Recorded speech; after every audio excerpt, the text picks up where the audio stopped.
মধ্যপ্রাচ্য ছাপিয়ে যুদ্ধের পরিস্থিতি ছড়িয়ে পড়ছে দক্ষিণ এশিয়াতেও।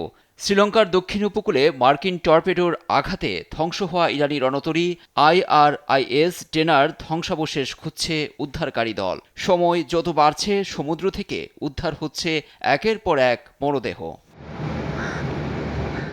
180 আরোহী নিয়ে ভারতের নৌমহড়া থেকে ফিরছিল এ জাহাজটি।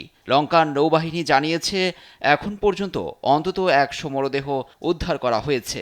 নিখোঁজদের সন্ধানে এখনও চলছে তল্লাশি।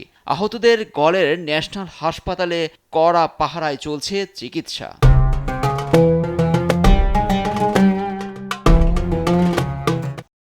আমরা যখন ঘটনাস্থলে পৌঁছাই তখন জাহাজটির কোনো চিহ্ন ছিল না।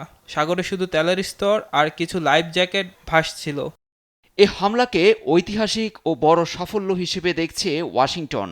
পেন্টাগনে সংবাদ সম্মেলনে মার্কিন যুদ্ধমন্ত্রী পিট হেগসেথ জানিয়েছেন, দ্বিতীয় বিশ্বযুদ্ধের পর প্রথম কোনো মার্কিন সাবমেরিন টর্পেডো ব্যবহার করে শত্রুপক্ষের যুদ্ধজাহাজ ডুবিয়ে দিয়েছে তারা। ভারত মহাসাগরে ইরানের একটি রণতরী ডুবাতে সক্ষম হয়েছে আমরা। ইরান ভেবেছিল আন্তর্জাতিক জলসীমায় তারা নিরাপদ, কিন্তু মার্কিন সাবমেরিনের একটি টর্পেডো সব ওলটপালট করে দিল। কেবল সমুদ্র নয়, যুদ্ধের দাবানল এখন আকাশেও। ইরানের আকাশ পুরোপুরি নিয়ন্ত্রণ নেয়ার দাবি করেছে যুক্তরাষ্ট্র। পাল্টা ব্যবস্থা হিসেবে কাতার ও দুবাইয়ে মার্কিন ঘাঁটিতে হামলা চালিয়েছে তেহরান। এমনকি ইসরায়েলে বাজছে যুদ্ধের সাইরেন। সব মিলিয়ে এক চরম অনিশ্চয়তায় বিশ্ব। নিউজ ডেস্ক, দেশ টিভি।